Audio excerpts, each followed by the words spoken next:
Hi friends, இன்றைக்கி முருங்கைக்காய் வச்சு சூப்பராக ஒரு கிரேவி செய்ய போகிறோம். இப்போ முருங்கைக்காயோட விலையெல்லாம் குறைஞ்சிடுச்சு. ஸோ ரொம்பவே கம்மியாக தான் விற்குது. இந்த டைமில் வாங்கி நீங்கள் செஞ்சு பாருங்கள். இதை சாதத்துக்கு கூட வச்சு சாப்பிடும் போது அவ்வளவு சூப்பராக இருக்கும். ஸோ இதை எப்படி செய்யுதுன்னு பார்க்கலாம். நான் இன்றைக்கி இதை இரும்பு கடாயில் தான் செய்கிறேன். உங்கள்கிட்ட இரும்பு கடாய் இருந்தால் அதில் செய்யுங்க. டேஸ்ட்டு அவ்வளோ சூப்பராக இருக்கும். அப்படி இல்லைன்னா நீங்கள் எந்த கடாய் நார்மலாக யூஸ் பண்ணுறீங்களோ அதில் செஞ்சுக்கோங்க. கடாயை வச்சுட்டு நல்லெண்ணெய் ஒரு 4 டீஸ்பூன் விட்டுக்கோங்க. எண்ணெய் நல்லா ஹீட் ஆனதும் கடுகு உளுத்தம் பருப்பு ஒரு டீஸ்பூன் சேர்த்துக்கோங்க. கடுகு நல்லா பொரிஞ்சு வந்ததும் அரை டீஸ்பூன் அளவுக்கு சீரகம் சேர்த்துக்கோங்க. சீரகம் லேசாக பொரிஞ்சால் போதும். சீரகம் பொரிஞ்சதும் ஒரு 10 சின்ன வெங்காயத்தை இது போல் 2ஆக கட் பண்ணிவிட்டு சேர்த்துக்கோங்க. சேர்த்துட்டு நல்லா வதக்கி விட்டுடுங்க. சின்ன வெங்காயம் ஓரளவு நல்லா வதங்கி வந்ததும் இது கூடவே ஒரு மீடியம் சைஸில் பெரிய வெங்காயத்தை கட் பண்ணிவிட்டு சேர்த்துக்கோங்க. கொஞ்சம் சின்ன சின்னதாக கட் பண்ணி சேர்த்துக்கோங்க. சேர்த்துட்டு இதையும் நல்லா வதக்கிக்கோங்க. வெங்காயம் நல்லா வதங்கினதும் இது கூடவே ஒரு தக்காளி பொடியாக கட் பண்ணிவிட்டு சேர்த்துக்கோங்க. தக்காளி நல்லா பழமாக பார்த்து எடுத்துக்கோங்க. அப்போ தான் அந்த டேஸ்ட்டு கிடைக்கும்.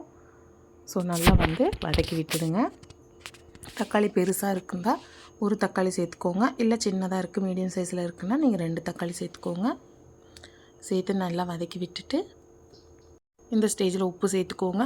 ஸோ தக்காளி சீக்கிரமாக வெந்து வந்துடும். அதுக்காக தான் உப்பு சேர்த்துட்டு இது கூடவே 1/4 டீஸ்பூன் அளவுக்கு மஞ்சள் பொடி சேர்த்துக்கோங்க. அரை ஸ்பூன் அளவுக்கு பெருங்காயத்தூள் சேர்த்துக்கோங்க. கூடவே குழம்பு மிளகாய்த்தூள் ஒரு டீஸ்பூன் அளவுக்கு சேர்த்துக்கோங்க. சேர்த்துட்டு எல்லாத்தையும் நல்லா கலந்து விட்டுடுங்க. நல்லா மசாலா வெங்காயம் தக்காளி இதெல்லாம் ஒன்று சேர்ந்து வரணும். அதுபோல் நல்லா வதக்கி விடுங்க. ஒரு அரை டம்ளர் அளவுக்கு தண்ணி விட்டுக்கோங்க. அந்த மசாலாவோட பச்சை வாசம்லாம் போகிறதுக்காக நான் தண்ணி விட்டுருக்கேன். இப்போ தான் நம்ம தண்ணி விட்டு வதக்கி விடும் பொழுது நல்லா வெந்து வரும். இல்லைன்னா ட்ரையாக இருக்க மாதிரி இருக்குது பாருங்கள். அதனால தான் ஒரு அரை டம்ளர் மட்டும் நான் தண்ணி விட்டுருக்கேன். இது இப்போ ஒரு 2 to 3 நிமிஷம் நல்லா ஹை ஃப்ளேமில் வச்சு வேக வச்சுக்கோங்க. இந்த ஸ்டேஜில் 2 தக்காளியும் ஒரு 4-5 பல் முந்திரி பருப்பும் சேர்த்து நல்லா ஃபைன் பேஸ்ட்டாக அரைச்சிட்டு இது கூட சேர்த்துக்கோங்க. சேர்த்துட்டு நல்லா கலந்து விட்டுடுங்க. இந்த தக்காளியில் மசாலாவோட ஒன்று சேர்ந்து வரணும். அந்தளவுக்கு நல்லா கலந்து விடுங்க. இதோட பச்சை வாசனைலாம் போகிற வரைக்கும் நல்லா வேக வச்சுக்கோங்க. அப்போ தான் நமக்கு இது சாப்பாடோடு சாப்பிட்றதுக்கான டேஸ்ட் கிடைக்கும். ஸோ இந்த அளவுக்கு நல்லா கலந்து விட்டுட்டு 2 நிமிஷம் வேக வச்சுட்டு இதுக்கு மசாலாவுக்கு தேவையான அளவு தண்ணி விட்டுக்கோங்க. நான் 1 டம்ளர் அளவுக்கு தண்ணி சேர்த்துருக்கேன். தண்ணி சேர்த்து நல்லா கலந்து விட்டுக்கோங்க. கலந்து விட்டுட்டு நல்லா கொதிக்க விடுங்க. இந்த அளவு நல்லா கொதி வந்தது ஒரு டைம் கலந்து விட்டுடுங்க. கலந்து விட்டுட்டு இந்த ஸ்டேஜில் எடுத்து வச்சுருக்க முருங்கைக்காய் சேர்த்துக்கலாம். நல்லா வாஷ் பண்ணிவிட்டு முருங்கைக்காய் சேர்த்துக்கோங்க. சேர்த்துட்டு நல்லா கலந்து விட்டுடுங்க. கலந்து விட்டுட்டு உப்பு சரி பார்த்துக்கோங்க. உப்பு பத்தலைன்னா கொஞ்சம் போல் சேர்த்துக்கோங்க. உப்பு செக் பண்ணி பார்த்துட்டு அதுக்கப்புறமா சேர்த்துக்கோங்க. இப்போ நல்லா கலந்து விட்டாச்சு. நல்லா கலந்து விட்டு மூடி போட்டு ஒரு 5 நிமிஷம் ஹை ஃப்ளேமில் வச்சு வேக வச்சுக்கோங்க.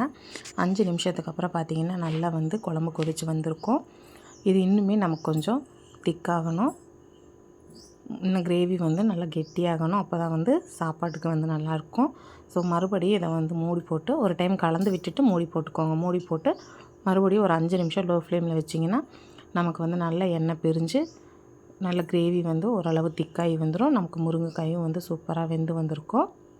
இப்போ இதை நல்லா கலந்து விட்டுடுங்க. உங்களுக்கு இன்னும் கொஞ்சம் கூட கிரேவி திக்காக வேணும் அப்படின்னா மறுபடியும் மூடி போட்டு ஒரு 3 நிமிஷம் மட்டும் லோ ஃப்ளேமில் வச்சிங்கன்னா நமக்கு இன்னும் கொஞ்சம் நல்லா திக்காகிடும். மூடி போட்டு ஒரு 3 நிமிஷம் நான் வேக வச்சுருக்கேன். பாருங்கள் எவ்வளோ கெட்டியாக இருக்குல்ல. இதை நல்லா கலந்து விட்டுட்டு தேவையான அளவு இதில் கொத்தமல்லி இலை சேர்த்துக்கோங்க. விருப்பப்படுறவங்க சேர்த்துக்கோங்க, இல்லாட்டிக்கு ஸ்கிப் பண்ணிக்கோங்க.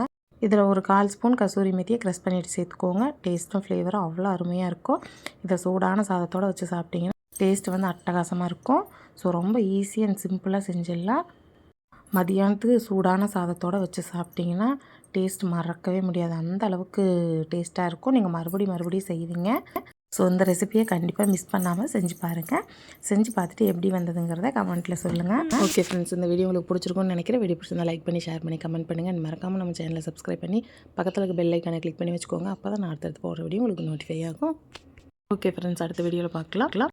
இதே போல் நிறைய வீடியோ நம்ம சேனல் அப்லோட் பண்ணியிருக்கோம். செக் பண்ணி பாருங்கள். உங்களுக்கு யூஸ்ஃபுல்லாக இருந்தால் உங்கள் ஃப்ரெண்ட்ஸ் அண்ட் ஃபேமிலிக்கும் ஷேர் பண்ணுங்கள்.